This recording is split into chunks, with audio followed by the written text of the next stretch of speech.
सती उसका विवाह भगवान शंकर के साथ में होता है और उनको कोई संतान नहीं होती है, वह अपने देह का त्याग करके चली जाती हैं। विदुर जी महाराज कहते हैं, प्रभु ऐसा कैसे हुआ? सती जी ने अपने देह का त्याग क्यों कर दिया?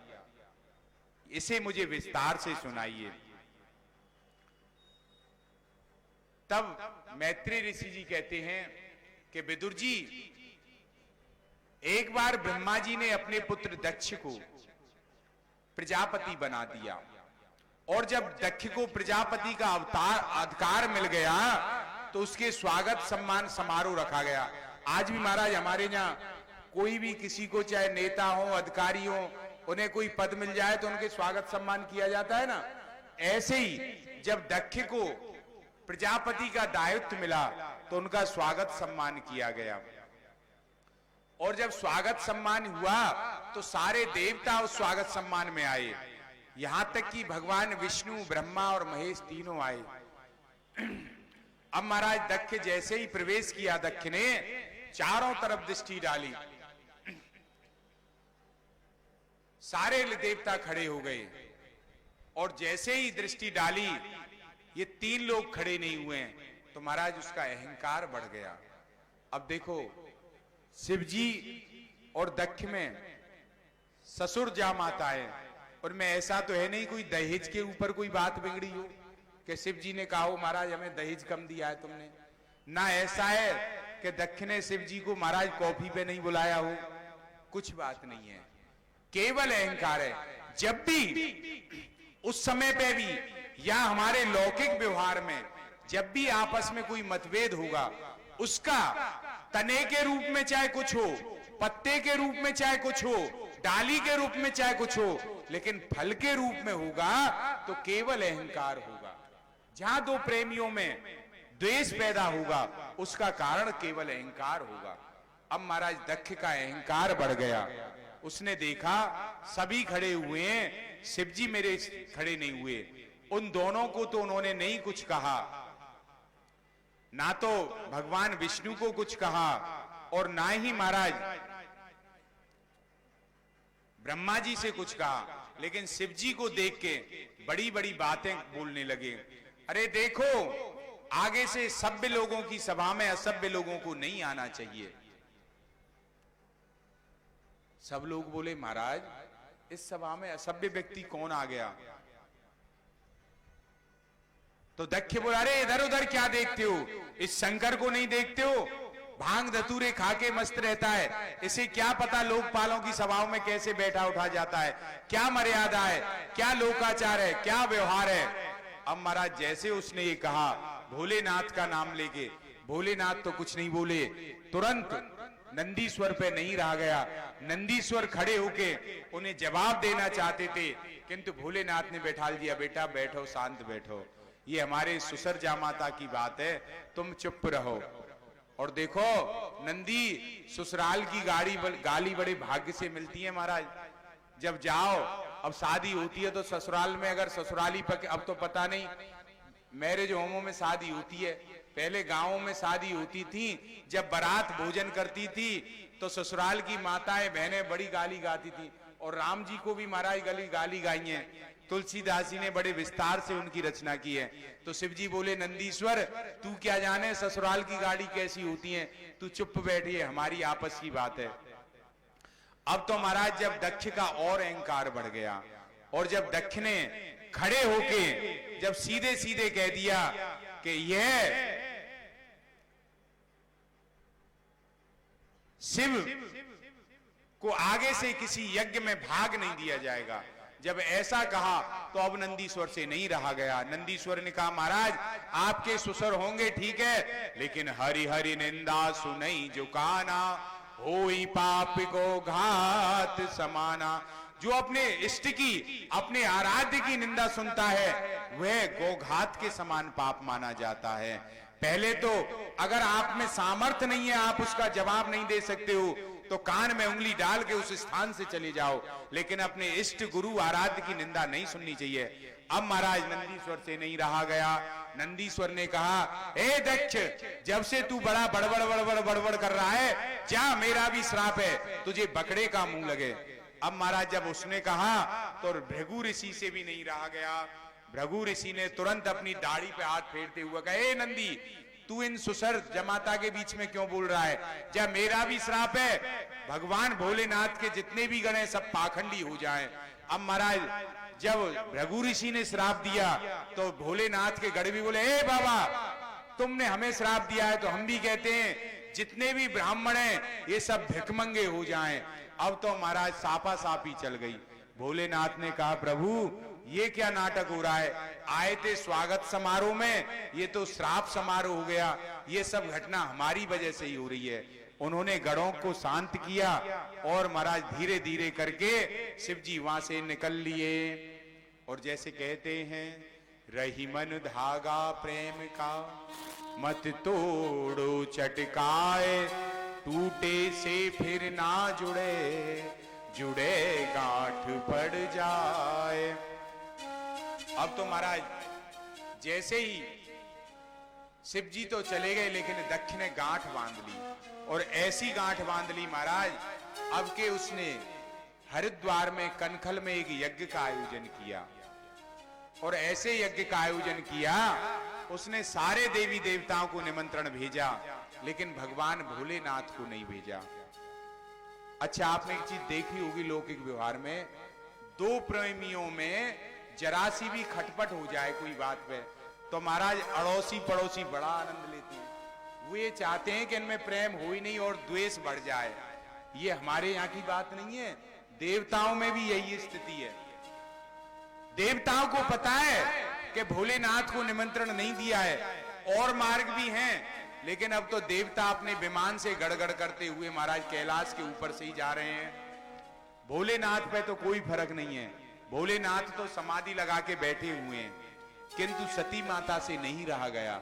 जब ऊपर से विमान जा रहे थे तो उन्होंने, देवता अपनी पत्नियों के साथ में जा रहे थे, तो उन्होंने पूछा, ए बहन कहां जा रही हो? तो अन्य देवताओं की पत्नियों ने कहा, अरे तुम्हें नहीं पता, तुम्हारे पिता ने इतना बड़ा यज्ञ किया है और तुम अभी तक नहीं आई, चलो आओ। अब बेचारी सती क्या कहती कि मुझे बुलाया ही नहीं है। बोली, हाँ बहन तुम चलो, मैं थोड़ा सा काम निपटा के आती हूं, तुम चलो मैं आती हूं। महाराज पड़ोसी बड़ा आनंद लेते हैं। सती माता भोलेनाथ के पास में आती हैं और भोलेनाथ से बड़ा निवेदन करती हैं। धीरे धीरे भोलेनाथ के चरण दबाना शुरू करती हैं। भोलेनाथ कहते हैं, देवी देखो, आपने देखा होगा, बुजुर्ग जानते हैं या सास भी जानती होंगी कोई, जिनके कोई पैर दबाता होगा। पैर दबाने वाले व्यक्ति की अगर कोई कामना होगी ना, तो दबाते दबाते धीरे धीरे उसके हाथों में ताकत आ जाती, जोर से दबाने लगता है। अब आज सती माता जब पैर दबा रही हैं, और दिन तो सहज में दबाती थी, आज थोड़ा जोर दे के दबा रही हैं। तो भोलेनाथ बोले, देवी क्या बात है, आज ज्यादा ही तुम्हारा भाव उमड़ रहा है, सेवा उमड़। नहीं नहीं महाराज, मैं तो अपने पतिव्रत धर्म का पालन कर रही हूँ, मैं कुछ नहीं कर रही हूँ। अच्छा ठीक है।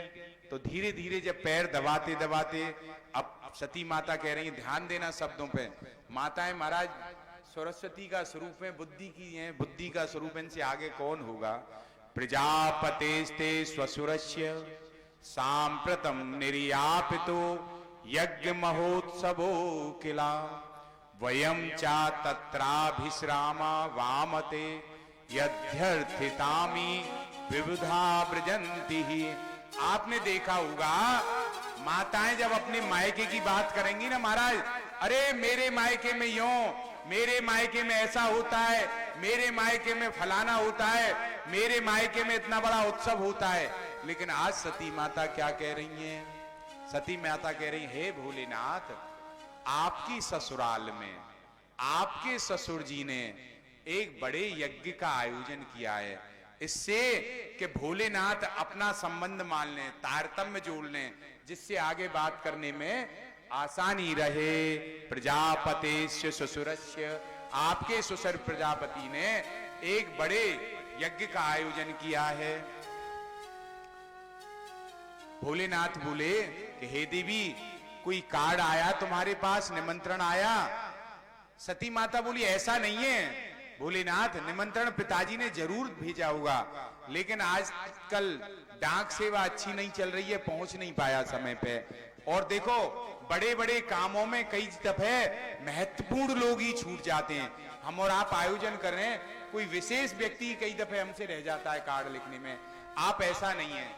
अब भोलेनाथ ने जो सापा सापी वाली घटना थी आज तक सती माता को नहीं बताई, लेकिन आज जब नहीं रहा गया, सती माता ज्यादा जिद करने लगी, तो भोलेनाथ ने कहा देवी हमें निमंत्रण तुम्हारे पिताजी ने भेजा भी नहीं है और ना भेजेंगे। क्यों कि ऐसे ऐसे करके हमारा उनका झगड़ा हो गया था और हमने तो भगवान नारायण में सबको मान के प्रणाम कर लिया था, लेकिन तुम्हारे पिताजी को लगा कि हमने प्रणाम नहीं किया है, इसलिए वह नाराज हो गए, तो हम में इस तरीके की घटना घटित हुई है।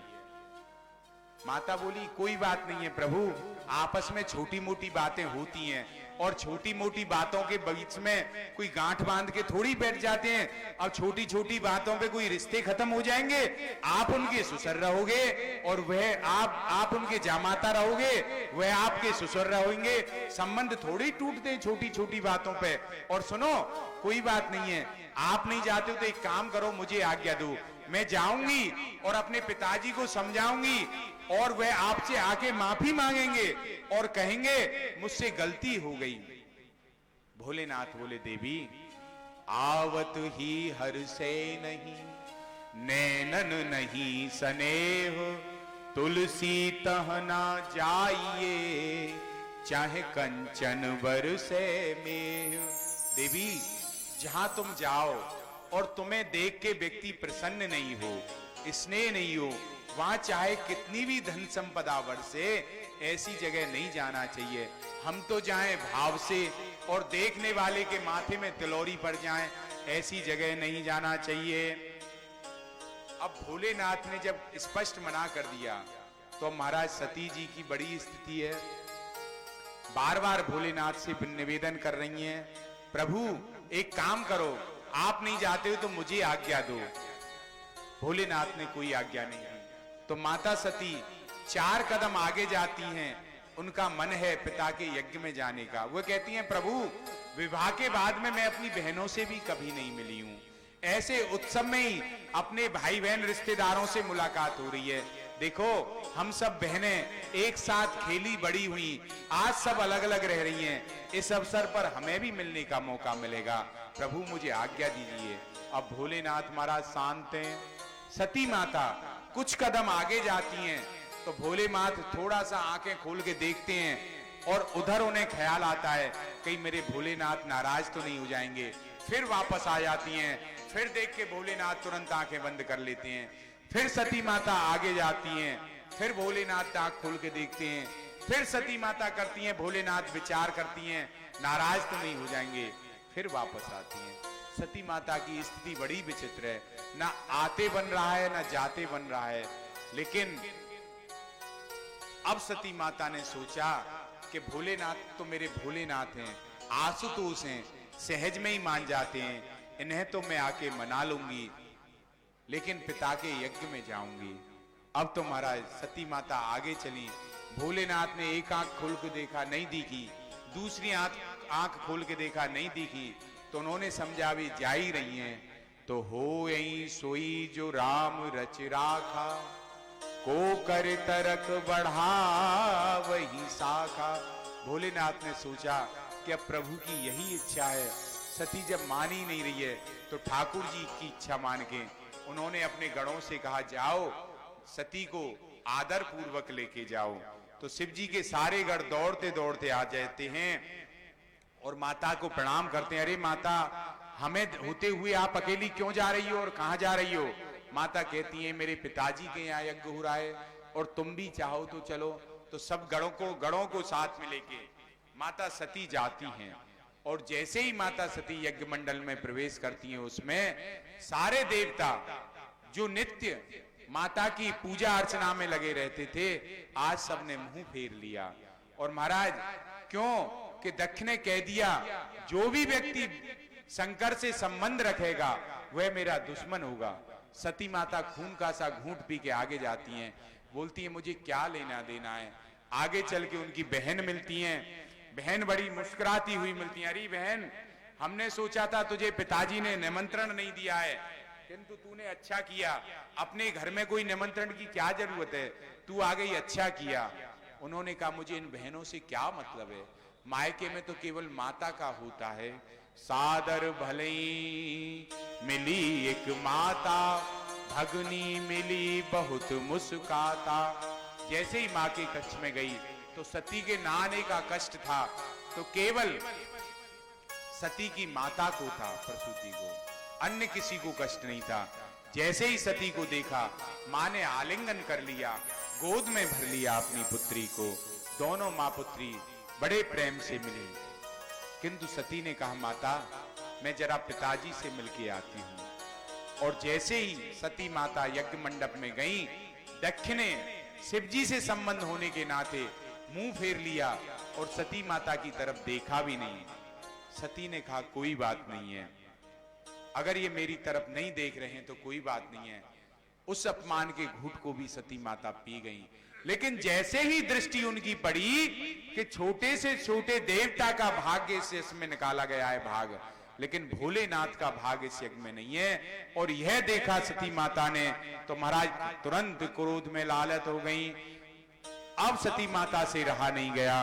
करे दक्ष, तुझे ये पद क्या मिल गया, तू इतना अपमानी हो गया, शंकर द्रोही हो गया, तूने शिव जी का अपमान किया है। मैं अपना अपमान सह सकती हूं, लेकिन भोलेनाथ का अपमान कदापि नहीं सकती हूं। जो मेरे प्राणनाथ हैं, जो मेरे जीवन धन हैं, उनका तूने अपमान किया। लेकिन चूंकि इस शरीर में तेरा रक्त बह रहा है, मैं तुझसे कुछ कहूंगी। और मैं देख कैसी कैसी वायदे करके अपने भोलेनाथ से आई हूं कि हे प्रभु, मैं अपने पिता को समझा लूंगी, मैं उन्हें मना लूंगी, और तूने आज उनका अपमान किया है। अरे दक्ष, मैं क्या मुंह दिखाऊंगी जब भोलेनाथ कहेंगे आइए दक्षिणावती, आइए दक्ष की पुत्री, मैं क्या जवाब दूंगी कि मेरे अंदर शिव द्रोही का खून बह रहा है। चूंकि तुम्हारा रक्त इस शरीर में है, और इस शरीर में ये जो शरीर है शिव द्रोही के द्वारा निर्मित है, अब मैं इस शरीर को स्वीकार नहीं करूंगी। ऐसा कह करके माता सती ने दिव्याग्नि प्रकट की और इस देह को दिव्याग्नि में महाराज झोंक दिया। और जैसे ही सती जी ने अपने देह को भस्म किया तो शिव जी के गणों ने यज्ञ में उत्पात मचाना शुरू कर दिया। और जैसे ही शिव जी के गणों ने यज्ञ में उत्पात मचाया, तुरंत भृगु जी ने कृत्या उत्पन्न की और कृत्या के द्वारा शिव जी के गणों को पीट के भगाना शुरू करवा दिया। और उधर भवो भवान्य निधनम प्रजापतेर सत्कृताया अवगम्य नारदान, नारद जी ने तुरंत सारी सूचना भोलेनाथ को दी थी। और जैसे ही भोलेनाथ ने सुनी, भोलेनाथ अपनी समाधि से खड़े हो गए और तांडव करने लगे। क्रोध में भोलेनाथ नाचने लगे, और क्रोध में नाचते नाचते भोलेनाथ ने अपनी जटा को उखाड़ के जमीन पे मारा। और उस जटा से जैसे ही जटा को जमीन पे मारा, वीरभद्र उत्पन्न हुए। और वीरभद्र से कहा कि वीरभद्र जाओ और दक्ष प्रजापति सहित यज्ञ का नाश कर दो। और जैसे ही वीरभद्र चले, उधर से भूत प्रेत पिटते हुए वापस आ रहे थे। उन्होंने जब वीरभद्र को देखा तो उन्हें भी ऊर्जा मिल गई, उन्होंने बड़े वेग से चले। अब महाराज भूत प्रेत तो होते ही वायु का आकार है। जब भूत प्रेतों ने तेज गति धारण की तो एक आंधी जैसा, तूफान जैसा आने लगा। दक्ष के यहाँ सारे देवता विचार करने लगे, ये कैसा तूफान है, ये कैसा आंधी है। कुछ बोले प्रलय का समय तो नहीं है, लोग बोले नहीं अभी प्रलय नहीं है। कुछ बोले गायें तो चर के नहीं जा रही हैं, कुछ बोले नहीं अभी गोदोहन काल भी नहीं है। वो है कुछ समझ पाते, तब तक उस चक्रवात ने उनको घेर लिया। और घेरते ही वीरभद्र ने आज्ञा दी, सबको बंदी बना लो, बांध लो। बंधु भगुम बंधो मणिमाना वीरभद्र प्रजापतिम, चंडी से पूषणम देवम भंगीम नंदीश्वरो गृहीत। अब तो महाराज सभी देवताओं को बंदी बना लिया, और बंदी बना करके अब कहने लगे, गणों ने कहा शिव जी के ने कि हे वीरभद्र जी, जब हम पिट रहे थे तो ये बाबा बड़ी अपनी दाढ़ी पे हाथ फेर रहे थे। तो वीरभद्र ने भृगु जी की दाढ़ी तुरंत उखाड़ ली। उन्होंने कहा ये भग देवता बड़ा हंस रहा था, उसके दांत निकाल दिए। एक देवता की कहा ये बड़ी आंखें मटका रहा था, उसकी आंखें निकाल दी। जो देवता जिस क्रिया से था, वीरभद्र ने सबको अंग भंग कर दिया। और वीरभद्र ने कहा जाओ यज्ञ को विध्वंस कर दो। तो महाराज गणों ने बल्ली उखाड़ना शुरू कर दिया और भंडारे में चले गए। कोई रायते के कुंड में गोता लगा रहा है, तो कोई महाराज खीर के कुंड में गोता लगा रहा है, सबरे यज्ञ को विध्वंस कर दिया। और महाराज वीरभद्र ने प्रजापति को पकड़ के और प्रजापति का सर यज्ञ काट करके यज्ञ कुंड में विध्वंस कर दिया। इस तरीके से महाराज यज्ञ को विध्वंस करके जब देवता लोग ब्रह्मा जी के पास पहुंचे और ब्रह्मा जी के पास में पहुंचे कि हे प्रभु देखो हमारे अंग प्रत्यंग भंग हो गए हैं, हमारी क्या दशा हो गई है। तो ब्रह्मा जी ने कहा भाई शिवद्रोही के यहां जाना उचित नहीं है। अरे निमंत्रण तो हमें भी आया था, भगवान विष्णु को भी भाग था, हमारा भी भाग था, लेकिन हमें पता था ये शिवद्रोही है, हम नहीं गए। लेकिन तुम तो और ज्यादा उत्साह से गए, तो शिवद्रोही के यहाँ जाने का दंड तो तुम्हें भुगतना ही पड़ेगा। लेकिन चूंकि अब आयो भोलेनाथ आशुतोष हैं, खड़े रुष्टे खड़े तुष्टे, रुष्टे तुष्टे खड़े खड़े, खड़ में मान जाते हैं, खड़े में रुष्ट हो जाते हैं, चलो भोलेनाथ के ही पास में चलो। तो देवता बोले महाराज आप ही हमें लेके चलो। भोलेनाथ के पास में ब्रह्मा जी आगे जाते हैं। देवता बोले महाराज आप आगे जाओ, कहीं समय अनुकूल लगे तो हमें इशारा कर देना, हम आ जाएंगे। ब्रह्मा जी जाते हैं। चूंकि ब्रह्मा जी की भक्ति के द्वारा भोलेनाथ का अवतार हुआ है, इसे पितावत सम्मान ब्रह्मा जी को देते हैं। भोलेनाथ ने प्रणाम किया और समय अनुकूल देख के ब्रह्मा जी ने इशारा किया आ जाओ तुरंत आ जाओ, माहौल ठीक है। सारे देवता आके दंडवत करते हैं। ब्रह्मा जी कहते हैं कि प्रभु आप इन पे कृपा करो, इनको बहुत कष्ट हुआ है। भोलेनाथ तो बड़े आशुतोष हैं, मान जाते हैं और कहते हैं कि देखो प्रभु ये भृगु महाराज हैं, इनकी आदत ही ऐसी है जब तक दाढ़ी पे हाथ नहीं फेरे तो महाराज इनके मुंह से जब बात ही नहीं निकलती है। अब ये कुछ कहना चाहते हैं लेकिन बार बार इनका हाथ दाढ़ी पे जाता है, दाढ़ी है नहीं तो चुप हो जाते हैं। तो भोलेनाथ बोले देखो पूरी दाढ़ी तो तुम्हें नहीं मिलेगी, आगे आगे थोड़ी सी लगा देते हैं। तो भृगु महाराज कहते हैं हाँ महाराज इतने से ही काम चल जाएगा। तो 2 बार 4 बार भोलेनाथ ने भृगु जी की दाढ़ी पे लगा दिए। अब भग देवता बोले महाराज देखो मेरे सारे दांत ही तोड़ दिए गए हैं। तो भोलेनाथ बोले बढ़िया है, वेदांती बन गए हो, हलवा सत्तू खाओ और मौज करो। तीसरा देवता बोला महाराज मेरी आंखें ही निकाल दी हैं। तो भोलेनाथ बोले तुम एक काम करो, अपने पड़ोसी देवता की दृष्टि से तुम देख सकोगे। ऐसे करके सबको संतुष्ट किया। अब देवता बोले महाराज वह यज्ञ जो अधूरा पड़ा है उसे भी पूर्ण कर दो। तो भोलेनाथ बोले भाई उस यज्ञ में हमें भाग तो दिया ही नहीं गया है, हम उस यज्ञ में जाके क्या करेंगे। अब देवता कहते हैं एस्ते रुद्रो भागोस्तु यदृच्छिष्टो अध्वराश्यवे यज्ञस्य रुद्र भागेन कल्पदा मध्य यज्ञ हना। हे प्रभु यज्ञ में अब जो भी उच्छिष्ट भाग बचेगा वह सब आपका ही माना जाएगा। भोलेनाथ प्रसन्न होते हैं और यज्ञ में जाते हैं। और यज्ञ में जाके भोलेनाथ कहते हैं भाई यजमान कहाँ है उसको लाओ। देवता कहते हैं महाराज धड़ तो ये पड़ा हुआ है और यजमान का सर तो भस्म हो गया। भोलेनाथ कहते हैं अच्छा चलो कोई बात नहीं है। तो भोलेनाथ अपने त्रिशूल से बकरे का मुंह काट करके और दक्ष के धड़ पर लगा देते हैं और धड़ जीवित हो जाता है। महाराज दक्ष प्रजापति जब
अनादित कल्याण कल्पांतकारी सच्चिदानंद दाता पुरारी चिदानंद संतो हो पुहारी प्रसीद प्रभो ध्यान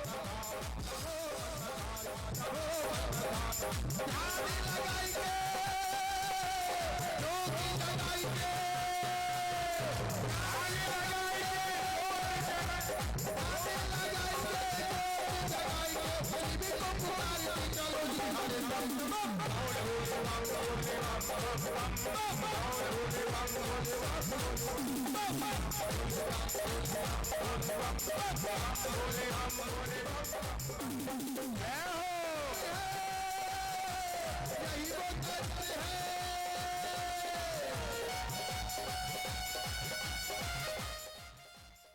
करते